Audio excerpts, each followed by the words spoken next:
మనకి వినాయక వ్రత కల్పం కథలో ఏం చెప్తారంటే, ఏదో పరమేశ్వరుడు ఎక్కడికో వెళ్ళాడు, ఇంటికి వచ్చాడు, పార్వతీదేవి లోపల బయట కాపుగా పెట్టింది, నువ్వెవరివన్నాడు, నేను కాపలా ఉన్నాను లోపలికి వెళ్ళొద్దని ఆయన అన్నాడు, వీళ్ళిద్దరికి దెబ్బలాట వచ్చింది, యుద్ధం జరిగి త్రిశూలంతో తలకై తీసేశాడు అంటే పార్వతీదేవి ఏడిచింది, అందుకుని తీసుకొచ్చి గజముఖాన్ని పెట్టాడు. అది కాదు దాని అర్థం. గజాసురుడు అని ఒక రాక్షసుడు ఉండేవాడు.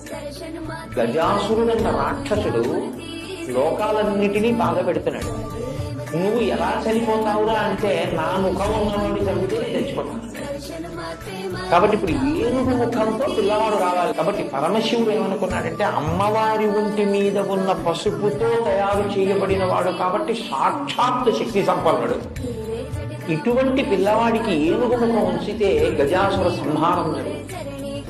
అందుకని ఆయన ఆ తలకాయని తొలగించి ఉత్తరాభిముఖంగా అమంగళకరంగా తల పెట్టుకుని నిద్రపోతున్న ఏనుగు ఎక్కడైనా ఉంటే దాని తల తెంచి తీసుకురమ్మన్నాడు. అది కైలాస పర్వత సానువుల్లో పడుకునుంది ఒక ఏనుగలాగా. దాని తల కోసి తీసుకొచ్చారు.